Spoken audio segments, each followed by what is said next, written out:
and thank you for joining our live session about our latest study on digital hotel operations. We are delighted to welcome two hoteliers here who are going to analyze our findings with us. And first of all, let me introduce you to Sascha Dalig.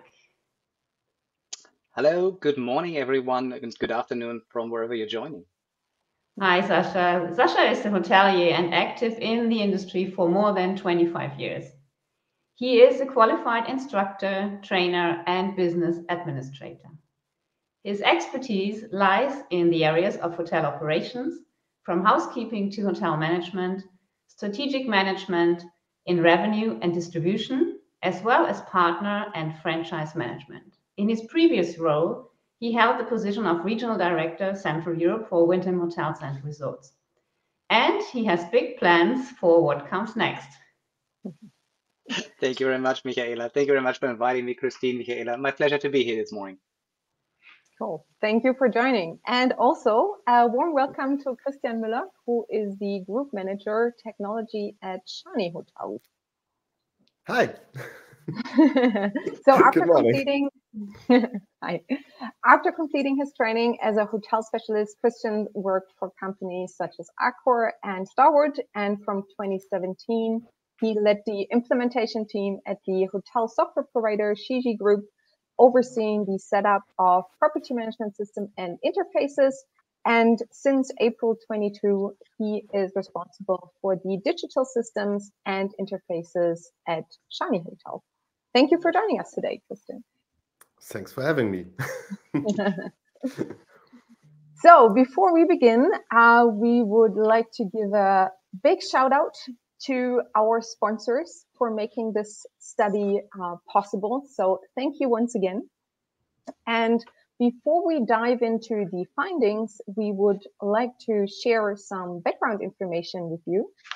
So just first of all, having a look at the hotel chains that participated in our study. So again, no independent hotels took part. The study was focused solely on hotel chains. So keep that in mind when we go through our findings. In total, we had 84 hotel chains participating, with 73% being small chains, which means that they have between 3 to 29 properties.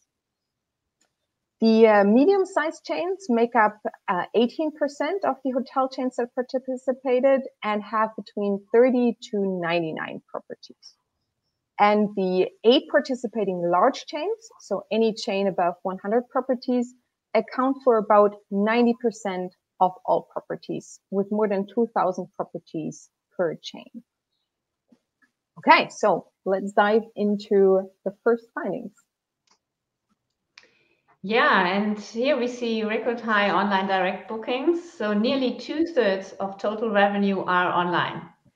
And we see a 4 percentage points increase of online bookings versus 2022, now representing 63% of total revenue.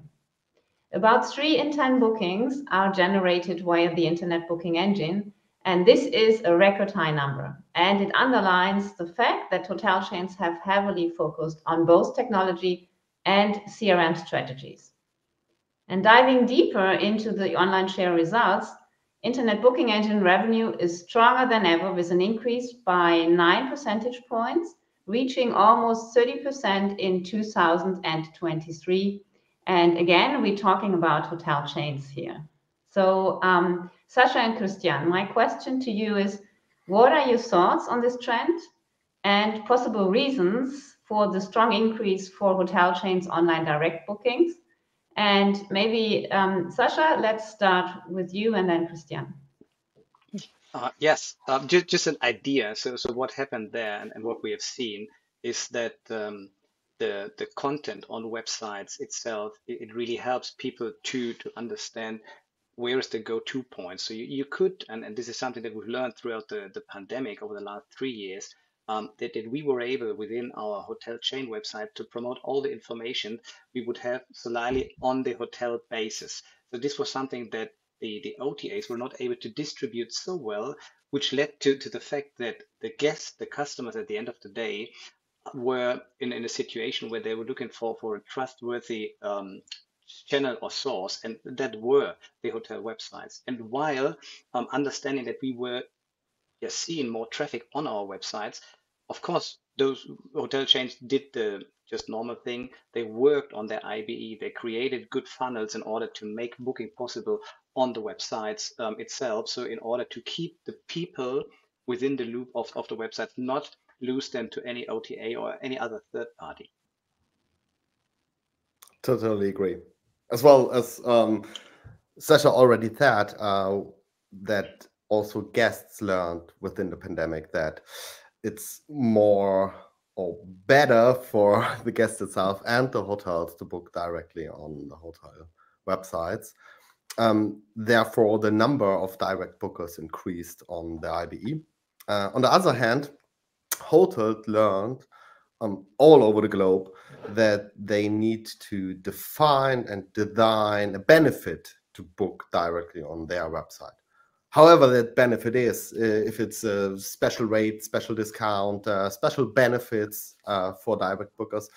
And if we are looking out there for other hotels and hotel chains, we see the benefits are only on direct bookers and on the website itself. Yes. And hopefully it will hopefully it will increase. Yes, no, not stays like that. It's increase in the future.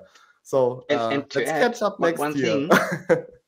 One thing that I have seen as well is that hotels, whether it was independent hotels, small or big chains, they were able to change the content in the moment you would need it. And this was especially during the pandemic a situation where you had so many different aspects that came into place. Whether you had to test yourself, whether you had to be vaccinated to join the hotels or whatever, you were simply unable to distribute it to all channels. So the hotel website and the IBE was the main go-to point. But Christian, one thing I want to add as well, and we discussed it very broadly before, when talking about hotel chains, there's one thing that we need to keep in mind as well. Not all of them only consider the IBE as the only go-to point. They do utilize the OTAs as part of their environment as well. So when they're going to their partners, and then I'm talking especially for franchise chains, they're telling you that the direct driven business is the business combining IBE and OTA share. What do you think about this? Agree. Never forget that OTA overall brings new businesses to the hotels itself. And in regards that most of the guests using multiple search engines to define their hotel they want to stay. If it's Google, if it's whatever, if it's an OTA where they search the property, and if they hopefully choose to switch over to the website and book direct. However, if they're booking on the OTA itself, it helps increasing the revenue. Yeah, and if the hotel define their channels, define the ways they market, it's always better as how can I say, offline bookings. I'm not sure if the decrease on the offline bookings it's in regards of the staff situation in hotels or most of the hotels itself, or if it has something to do that most of the hotels realize that it's better to go a little bit more digital on the market or go out there. However, it's an easier way to distribute your hotel and distribute. And Sascha and Christian, can you just very briefly also say a few words about the GDS business? It used to be said it has been dead years ago. I remember doing a distribution manager in the early 2010, 11, around that, and we've been told that time GDS is going to die. Actually, the numbers are still on the same level. Interestingly, seeing it in the figure we are presenting here, is a small increase in GDS bookings. So it's not a channel that is dying from my perspective. It's a channel you would have to work with as well.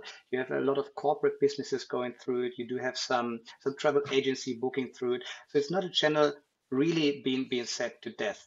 When I'm looking at business hotels, MICE hotels, especially for the region of Central Europe, it's a minor channel.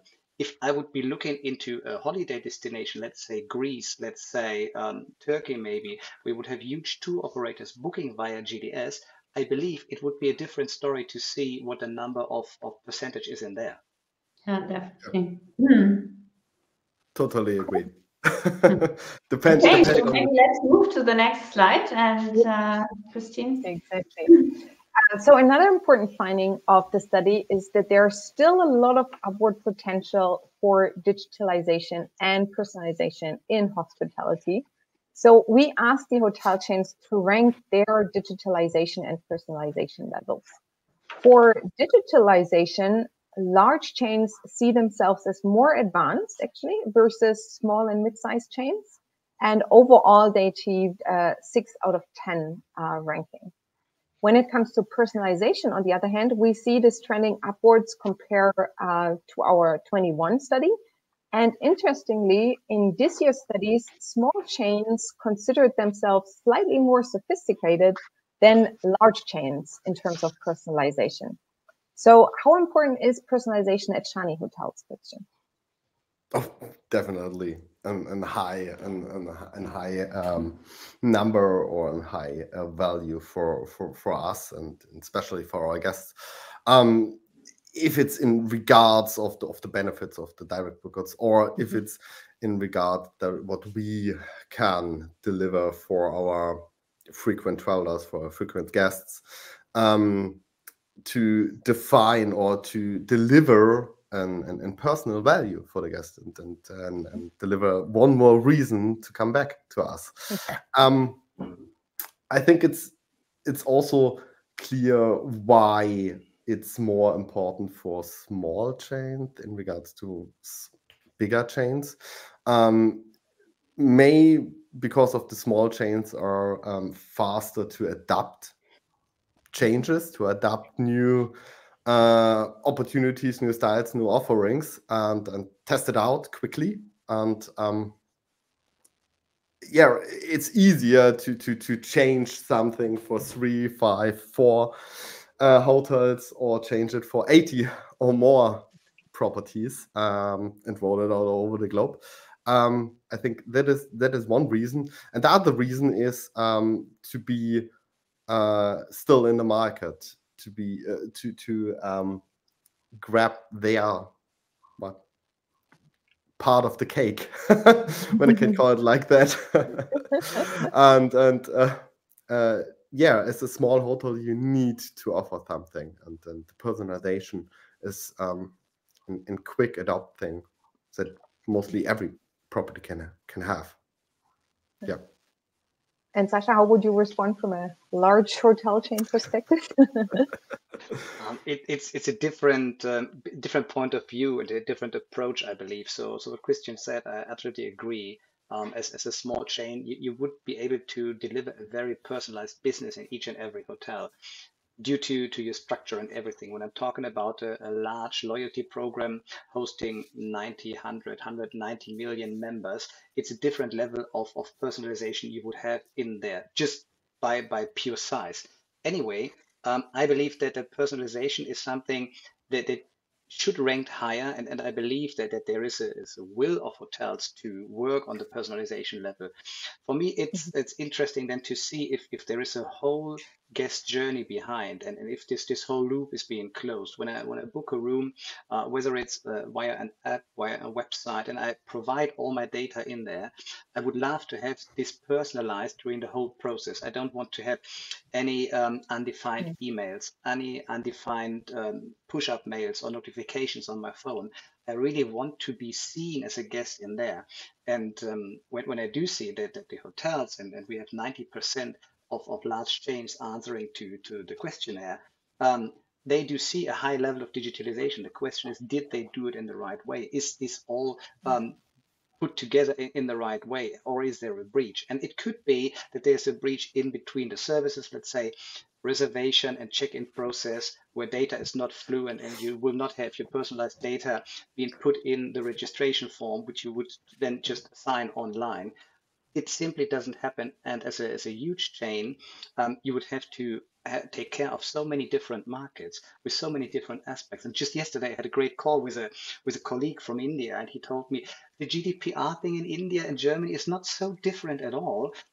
It aligns on different countries these days, but still there's something for them to work on in order to make sure that you have it all in GDPR aspects correct, and on the other hand, deliver a personalized service. So I do see a different approach with huge chains. At the end of the day, it comes to the connect between the digital part and the teams on the ground. So if the information is just in the cloud somewhere and you won't have it at hand in your front desk, it's simply useless. So all the information I would love to put in there, and let's make it an example.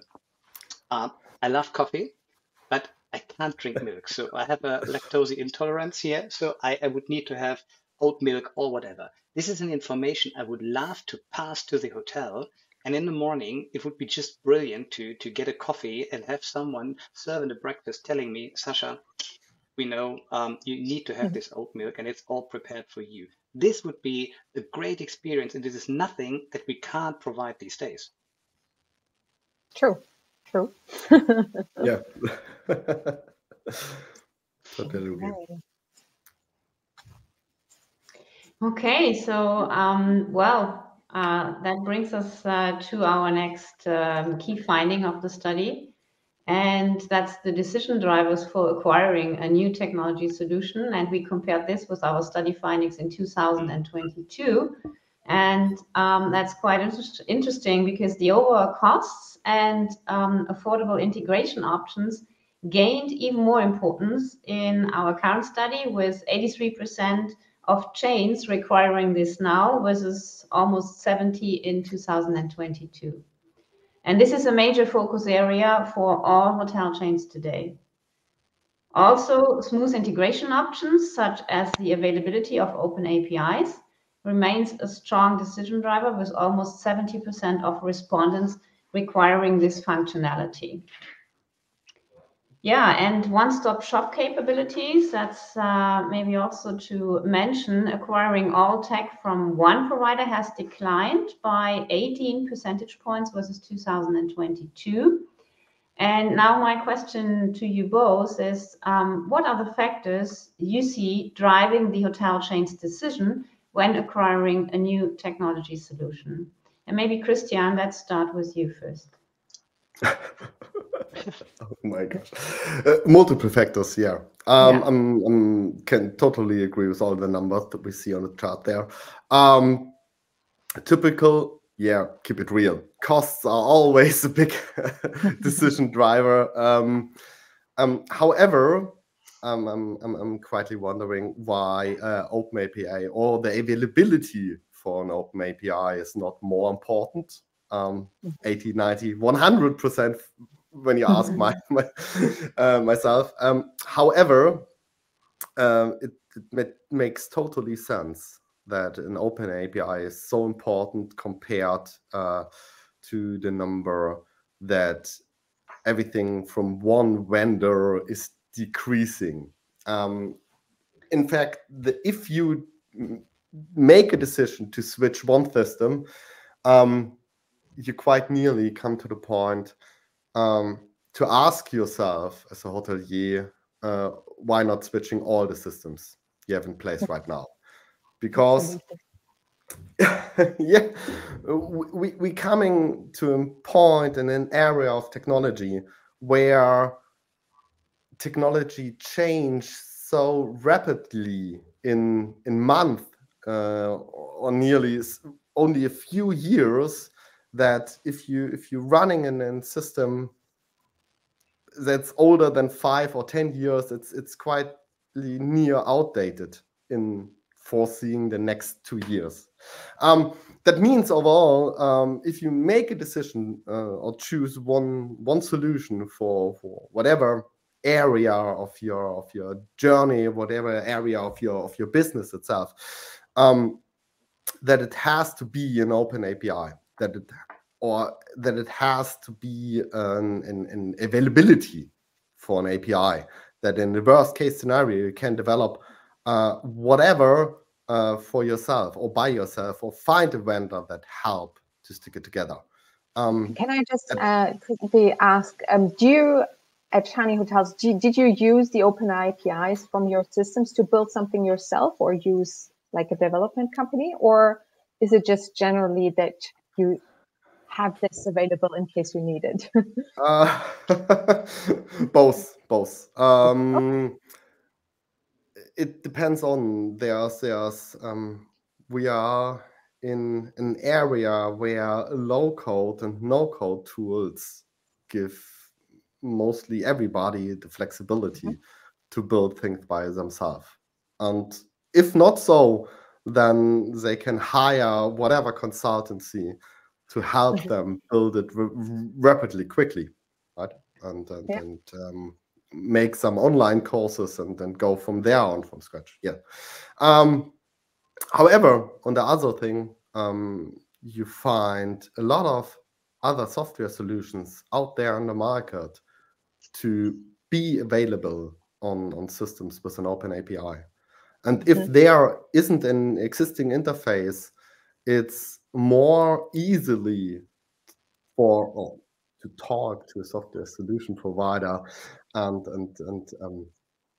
ask them to develop an interface if that side have an open API, rather than think in the past, in the last 20 years, how interfaces were developed. It was a long-term process, months, years, until an interface between two systems exists, if it's the channel manager and the PMS system or whatever, right?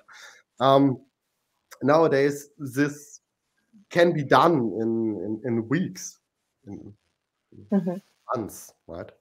And I think this gives hoteliers the flexibility to be more quickly adopt to new solutions, to adopt new technology, to test new technology, and make afterwards the decision if it's the right path for your property, yes or not, or for your hotel chain, yes or not.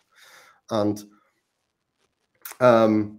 gives you also the flexibility to improve interfaces on the go, on the way, by implementing them. Yeah. But I would like to step in, Christian. For sure. I believe that not all hoteliers are in the same field of expertise like you and your team are. And even though you are able to use AI tools, or you're able to learn if you like to, I believe not all of them are taking the time to learn, sit down and create something. So what I find interesting in this table overall is to see that overall costs and integration options are ranked very high. Okay, I get it. Now on the same side, the one-stop shop capability is going very down to the lowest figures in comparison to what it was a year before. So there's a change happening. So they want to oversee all the cost, but on the other hand, don't want to go to one specific provider, which I understand, and you just mentioned it. As long as I have this open API system, I'm able to interconnect all of them. But imagine if I'm taking €1 per build room for each solution in there, and I would love to have like 50 solutions running. It would mean that it's just €50 per room build you would have to pay to your vendors each and every month. So this adds up to a level of cost which you would, as a hotelier, need to oversee. And if it's an investment, so it's a one-shot investment to set up something, it's a different story.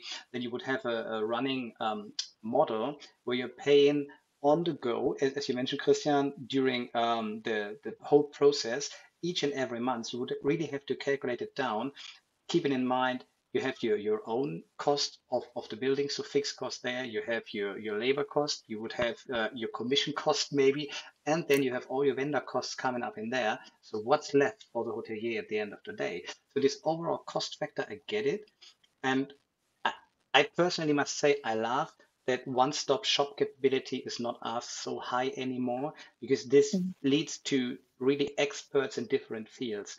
And if you're an expert in channel management, then it's just brilliant. Work on this. Make it the one system you should go to. If you're an expert in revenue management, stay there and do your thing very right. And just combine those two. See if you can partner and build up a better good for all. Yes, absolutely. Yeah. And there were two questions that came in from the audience. So there is Giancarlo asks, is the open API required from the PMS side or also from the integration provider side? Both sides. Both no, it depends on the integration itself, right? There's a lot of integrations that only use it as a one-way integration, when I can call it like that. Then only the open API is required from the PMS itself to deliver information to whatever integration provider or system you choose. If you want to go one step ahead and not use the integrated software as an endpoint, but also as a middle layer, then there is a requirement for the open API on their side as well, for sure. Thank you. And there is another question. Do hotels ask for open API before buying the tech solutions? Yeah. I would say more and more. Not all of them are asking yes. And I would question if all hotels do, or all hotels, and not to blame the colleagues there, but do they understand asking for open API? So what are we talking about? Even I don't understand it to the very end. So I would need to refer to Christian and ask him what open API means at the end of the day. I know it's a connectivity piece, and I believe hotels are asking these days for the possibility to have this open API connect, as they learned a lot from the tech vendors that this is the go-to solution, isn't it, Christian? Yes, totally agree. Yeah. Also agree that it's not clear for every hotelier what an open API is, and maybe they ask the phrase but don't understand.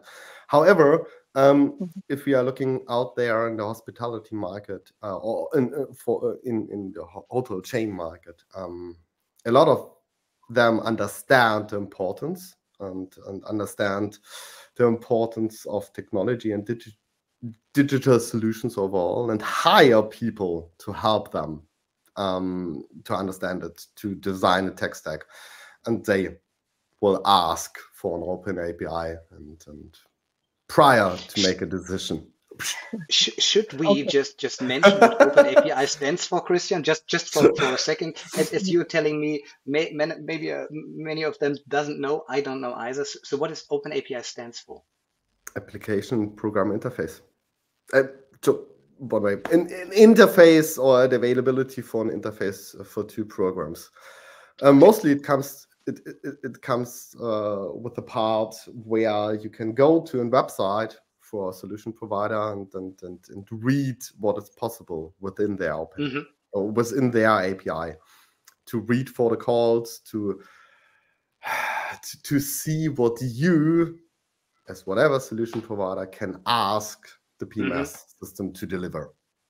Okay. Just only rough overall things, but you can ask which information is available, and whatever you will do with the information afterwards is on another table.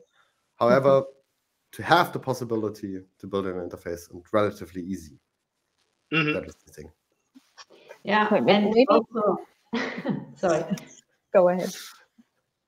Yeah, also just a comment on, because Benjamin said, I think hotels are historically slow in adopting new technologies. Yes and no, because we also see there is a strong wish from the hotel chain side, small hotel chains, mid-sized hotel chains especially, to change what they have today. And there is change in the industry, and we can see it. And so just wanted to comment on that. I think there's also the willingness to change from the independent property side, but that's a totally different story, because here in our research we are talking about hotel chains.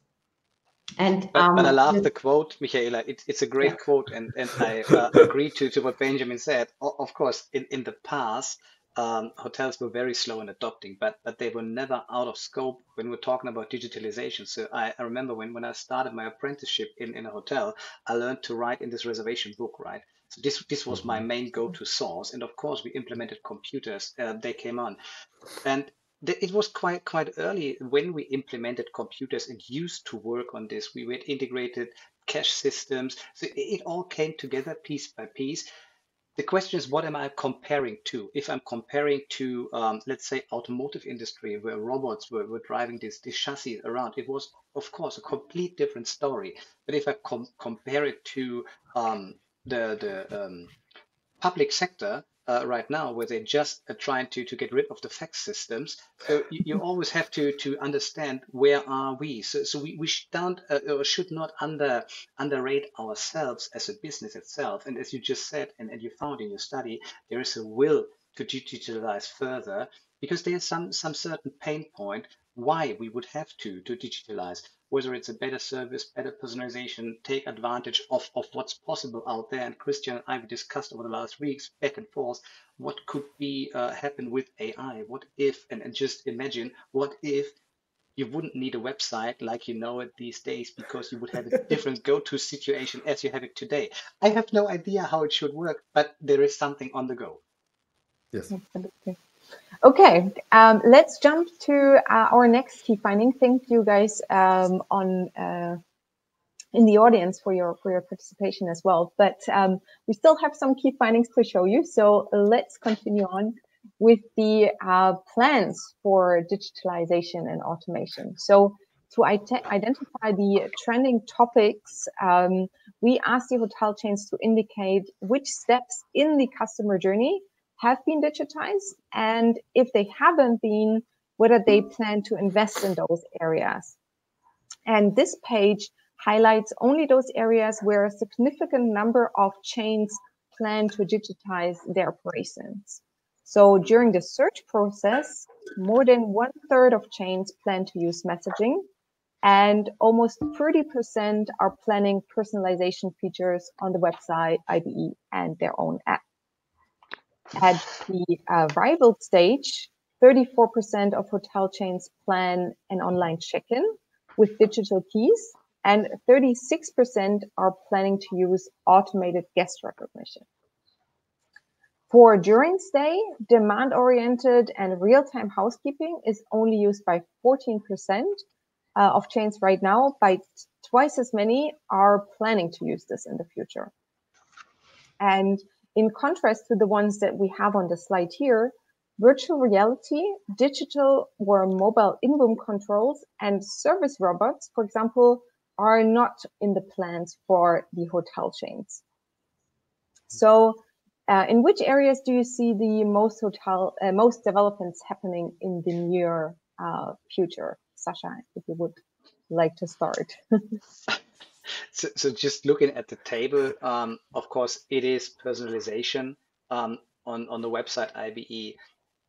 I believe that this is mainly marketing, and it's fair to have it in there. But there are two gaps I do see. I do see that there is a high level of implementation of personalization on the website, whatever that means, and there's a very low level of adoption in guest recognition. So this is a gap, and this is what we discussed in the very beginning. That this gap needs to be closed. If I have a high level of personalization on one point during the guest journey and a low on the other, you would have a breach of the guest experience during the check-in process or the stay process. Also, when we're talking about cost, what we just were talking about in the prior slide, why is housekeeping adoption on digitalization so low? This is really a level where we can easily work on, save money on cleaning, and support the teams in housekeeping. So I understand that from a personalization point of view, we are hosts, we would like to welcome our guests, absolutely taken this point, but where are the real pain points for ourselves to boost our service, to boost our whole operation? I believe it is guest recognition here and housekeeping. Those are 2 points. If they can level up on the same level as we see it for personalization on the website, then there would be a huge change. Yeah, cool. Christian, what are your thoughts? Myself. I changed my mind within Sascha speaking to housekeeping. No, Jesus, completely correct point with the housekeeping, and I question myself that the lack of digitalization within the housekeeping department or within the adoption came from the side that most of the hotels itself use focus on the digitalization on the guest side first, rather than on the person side, on the in-house side. And whenever I remember a housekeeping department out there, it's on pen and paper. Yeah, it's like a pen and paper business, to be fair, right? And as long as this is the stand, there is a lot water down the river to be digital on that path. And I think there's a lot of potential out there, not only in regards of the workload, but also in regards of a more climate friendly path for hotels. To keep it real, right? However, on the other side, I think that messaging and personalization within messaging maybe also within an adoption of AI, of large language models and automated personalized generative text to guests is a big thing, and we will see this coming quite near in the future, hopefully. And I think that this will one thing that most of the hotels see and adopt out of the box in regard that this could be a game changer. However, and if Christian, it's on, one question. Yes. Have you integrated WeChat, WhatsApp, or other chatbots? Yeah. Yes, we have integrated. Nowadays, we are talking about SMS, WhatsApp, and email. But we are planning to, and chatbot as well. Yes, but we are planning to also adopt or integrate other channels or guest communication channels in the near future. It always depends on it. What I can share, when I can share a number, I'm always impressed from the number itself. We gave our guests the choice about the communication channel. Was the first communication with them, and half of the guests choose WhatsApp. That's quite impressive. WhatsApp over email, if this is the choice itself. And if you ask myself 3 years ago, I would say nobody would choose a messaging tool as a communication channel for with a hotel, and now we are talking about 50%. Wow. Not sure what is the stand next year or in 2 years. Yeah. But that's impressive because I do see it on everyone's phone, and it's just as it's evolving, and you're able to integrate booking engine there. I absolutely get it. It's quite easy to jump from a WhatsApp to a booking engine and back. So as long as it works and you have a fluent flow, it works for me. One thing, Michaela, I want to add as well, we do see not the highest level of adoption on online check-in, keyless doors, digital key situation. There's one thing I want to mention there. There's a quite high level of hotels or hotel chains planning to implement it.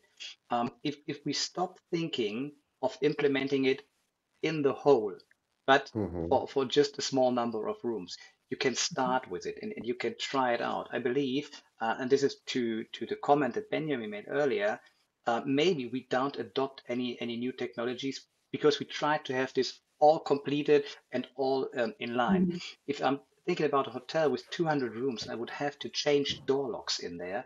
I'm talking about 200 door locks. And in the worst case, changing doors itself because the locks were not fitting into the doors.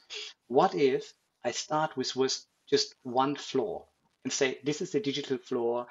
Here you're able to have a digital check-in. You can learn from the guest experience, learn from the feedback, and just start with a limited number. Start with a vendor, try it out, and don't be afraid of the situation. Just try and see if it works. If it works, if you would have a higher revenue there, a higher turnover, then go ahead into the next floor and the next floor. So you don't have to have apply it in one shot to the whole hotel, but start with it.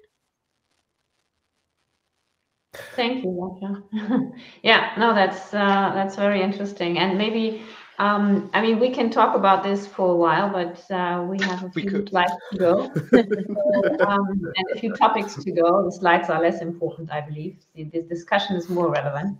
So next brings us to the operational KPIs that are underutilized, as we found. So the fact is that 1/3 of hotel chains don't use operational KPIs at all today.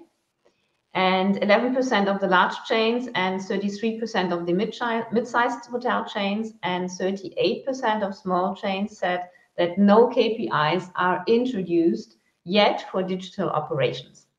So yeah, and the question is to you both, could you please share your point of view about using KPIs?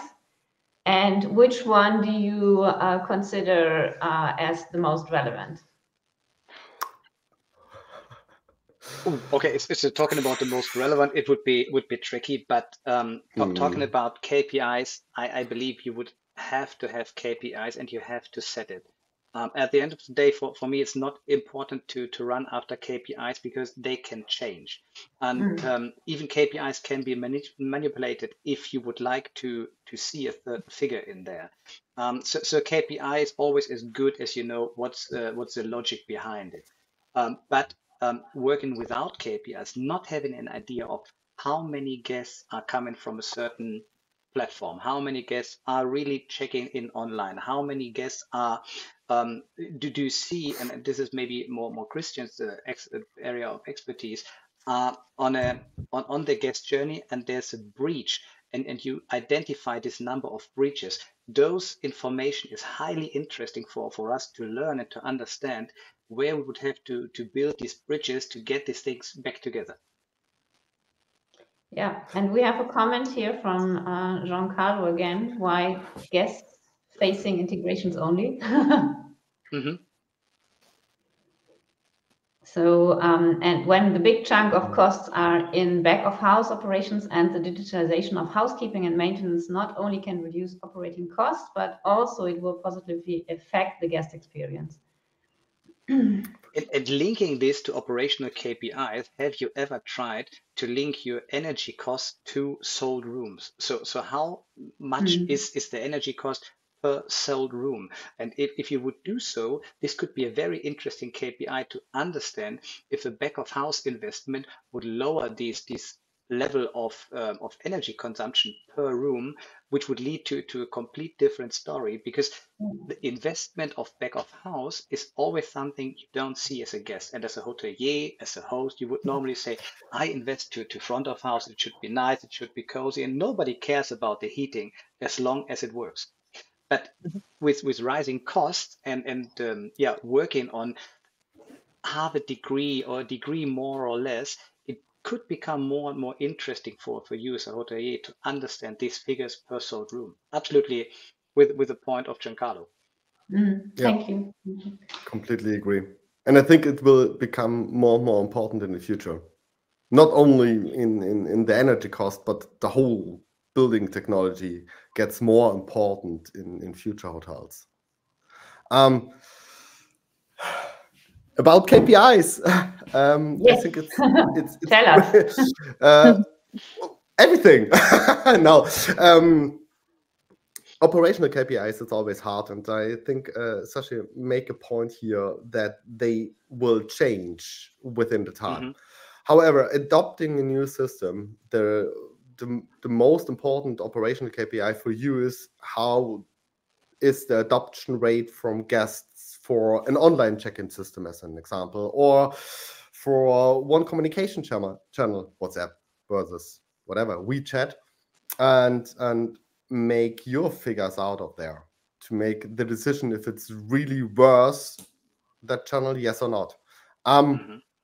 If you talk about other operational KPIs, I think it makes totally sense to know the minimum stay time within the room from a guest and the maximum stay time, if it's in regards of the electricity usage or water consumption of a guest.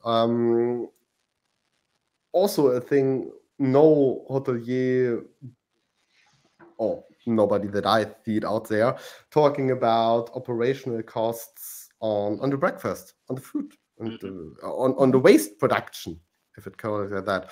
If I have an open breakfast and 50% of everything what's out there on breakfast goes to the waste afterwards, I would ask myself if this makes sense for me as a business to produce it like that way, or I need to offer other kinds of breakfasts.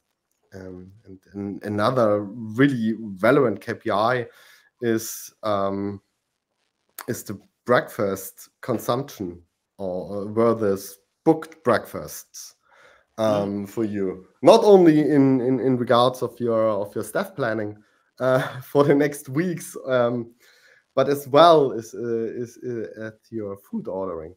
And this is an easy way every hotelier now can adopt quickly.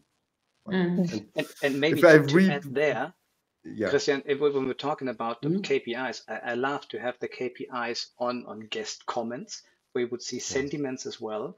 And we used to tend that is 1 out of 10 negative sentiments on breakfast. And let's take the breakfast that you won't serve as a full buffet to the end of the time.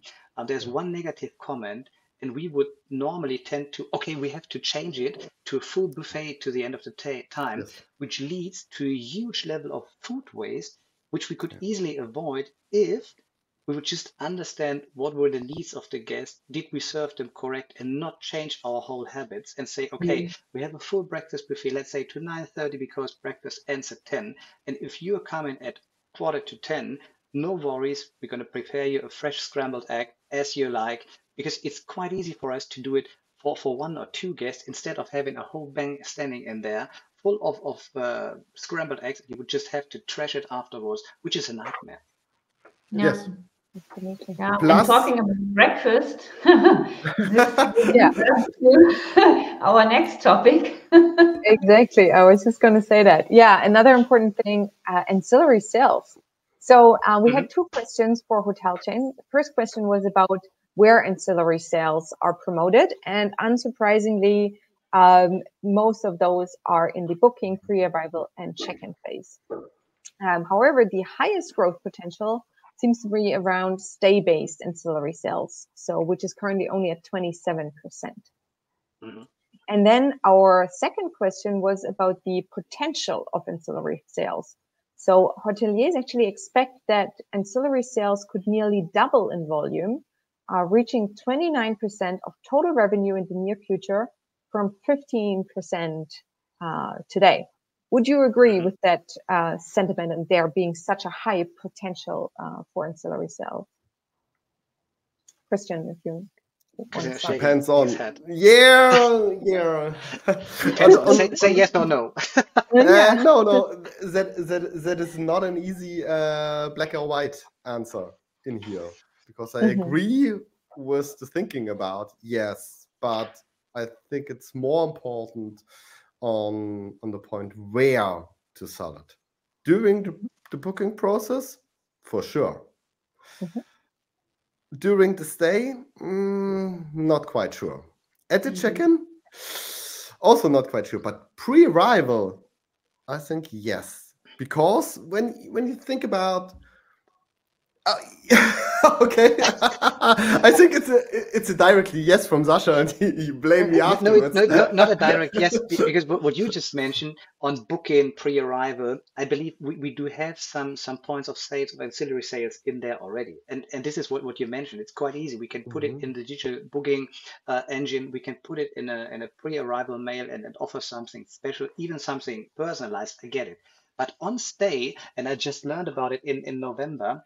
Imagine you're coming to your room and you would love to work and you would have to print out something for whatever reason. So I don't like to print something out, but imagine there is a printer, it's in a closed box, and you would be able via the app to open the box for a certain amount of, I don't know what, use this printer, use the paper in there, and then just put it back in after you finished work, close the lock again, and it's been built to your room. So I believe there is an opportunity there to offer ancillary services that we haven't done in the past before. Of course, I know it needs some investment because you would have to have some additional locks in the room, so on and so forth. They have to be And connected, printers.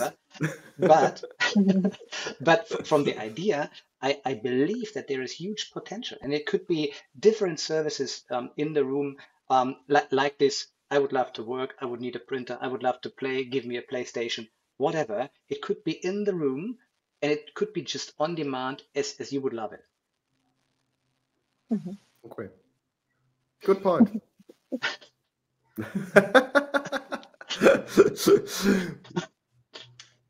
Okay, so let's move to new work. We were also interested in learning which measures are employed in terms of new work. And you can see here that 78% of chains conduct virtual meetings, online training, e-learning, and gamification, while only 44% of hotel chains stated that they have an online knowledge transfer. And for 55%, soft factors like team spirit, social participation, and psychological support are important, which can be enhanced with collaboration platforms, which are currently used by almost 50% of the hotel chains. And it goes on with flexible work management via app and a 4-day working week. So Sascha and Christian, have you introduced new work measures, and can you share your perspective? Whoever would like to start first. Well, within the last role with Winton, yes, we were quite flexible in working. So was it really new work? I wouldn't say so, but it was flexible, and this was interesting. We were able to simply work from anywhere, and there was no question we would have to come to a certain point or a certain location. Of course, for some meetings to come together, yes, of course, you would have to come to this point because this is the place where innovation starts, where people just get together, sit together, and share ideas without having a fixed agenda. On all these online meetings, you're like into these 30-minute slots. You're straightforward. There's no real small talking, and there's no side talks to the main topic, which is okay because it's highly efficient. But this innovation is lacking in there. Anyway, it worked quite well for us as a team. We had to find the places to reconnect with the team anyway. And you would have to have some platforms to organize your workforce and your timetable planning. This is really essential. And when it comes to hotel operations, I believe 4-day working week is around, we're talking about 35-hour working week in Germany a lot these days with the trains and so on. But thinking about flexible work hours and talking about people being in different aspects of their life. So if I become a mom or a dad, I have a different aspect of my life being number one priority, and this would be my kid then. If there is a possibility for me to step back from a full working week and reduce it to 3 days a week, or let's say 5 hours a day for a certain period in time, this would be brilliant. And this would need us as managers to rethink, do we have to think in 3 shifts, 8 hours, this equals to 24 hours is one day and we're good. It could be that there would be 5 people working 5 hours adds up to 25 hours. So there's one spare hour of the day left. But this could be a different type of working models, time models. And there, I believe technology, AI can really help to get together a shift planning and a workforce planning for the team, which is in my aspect, absolute new work to understand what are aspects of different lifespans of people. Totally agree. And additional to the flexible workforce, I would mention the flexibility of the work itself. Remember, most of the hotels say, hey, you need to be on premise. It's a job thing for sure. It's a hard point for a receptionist to work from home. Yes, that's true. However, there are a lot of jobs in the hospitality where the flexibility on your work point is open. As an F&B manager needs to be on premise to make an Excel calculation, or why there's no way that an reservation agent also works from home half of a day. Why not? But I think hoteliers itself needs to question themselves to adopt other styles of working in the hospitality itself. And this would make the hospitality overall much more attractive for every interest.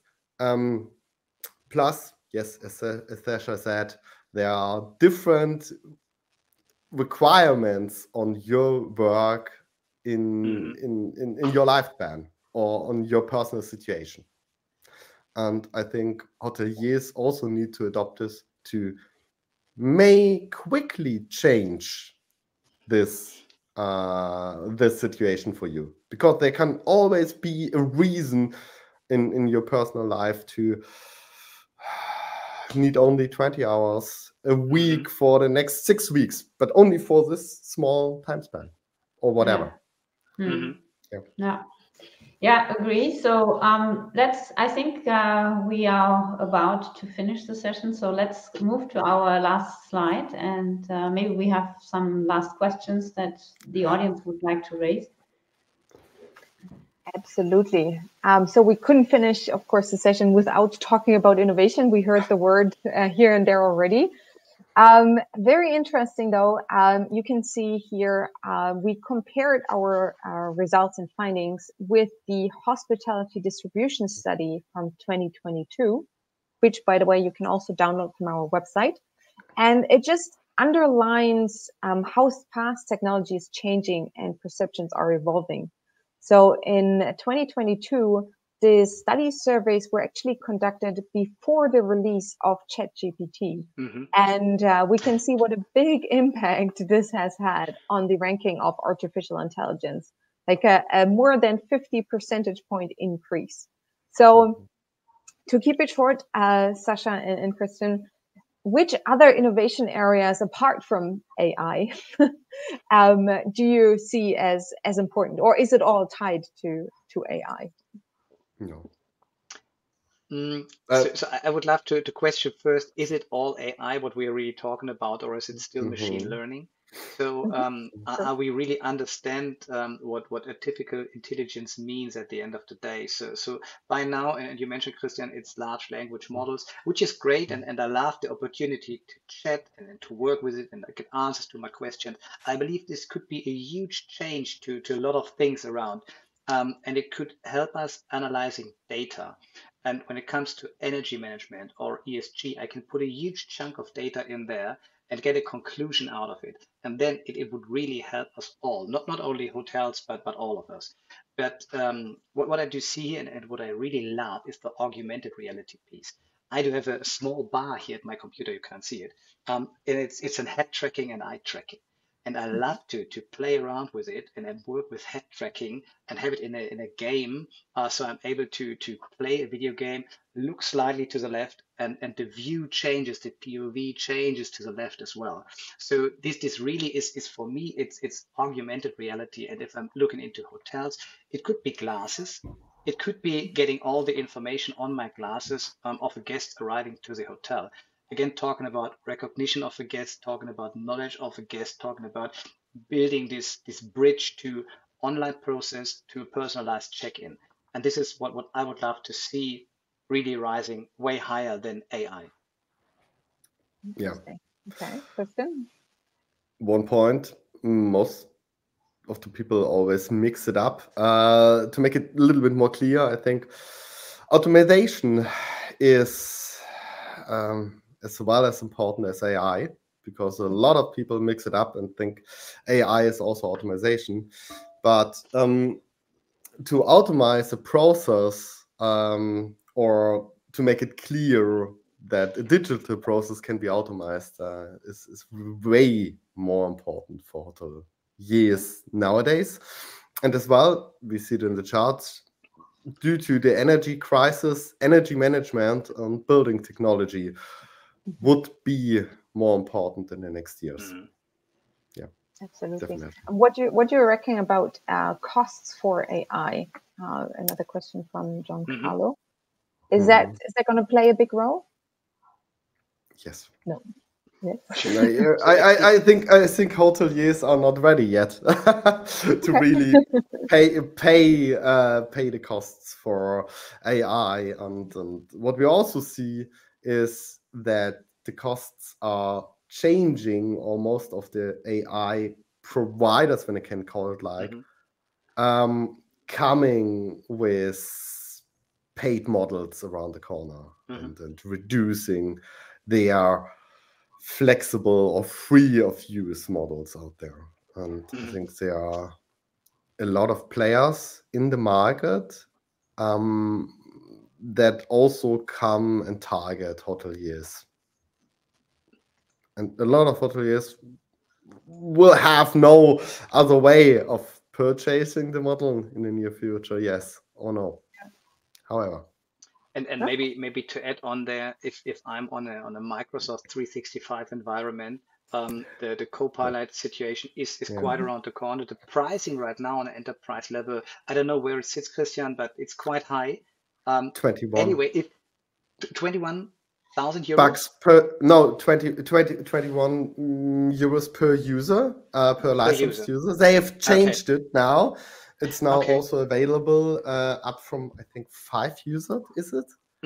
But only in certain areas. Overall, you need to look at your area if it's allowed. In Germany, it's, I think, 5 users, minimum licensed users with the standard plan A3. So 20 bucks for the standard license plus 20 bucks, 21 bucks for the AI license on top of it per month. And then you would really have to question how many licenses do you have in place already. Add on this 20 euros per license. So what are we talking about? And it is something when we are talking about earlier about cost of innovation and cost of implementation, it comes exactly down to the point. If it is worth to add this cost and what is the outcome, what is the benefit in there? Yeah. There's a lot of benefit, and we will see, or we will question itself what Google will bring up, what AI will bring up, also OpenAI will bring up, and what other vendors will come with AI and what price tag is on it. Absolutely. And maybe for any hotels and partners just being on the call, try it out or not, Christian. Just try it out. Go on there, try out Google Bard, ChatGPT, NeuroFlash, play around. But be careful which information you're distributing there. All these models are learning by the information we are providing. So I would be quite quite a bit limited in pushing all my data in there. But if you would go in one of these tools, ask a question and play a bit around, it's really interesting to see how fast you get answers to questions you never, or you would have searched in a Google search or a Bing search for hours and hours to find the right answers. And it's really brilliant just to play around a bit and see what possibilities are in there.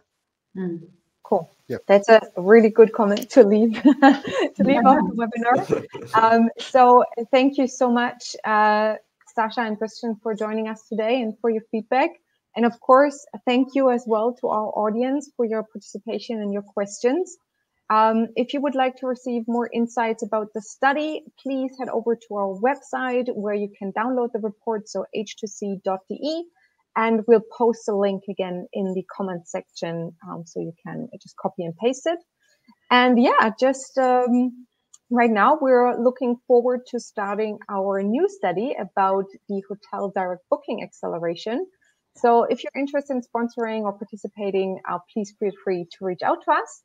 And yeah, with that, thank you so much, everyone, again, for the great session, and have a great rest of the day.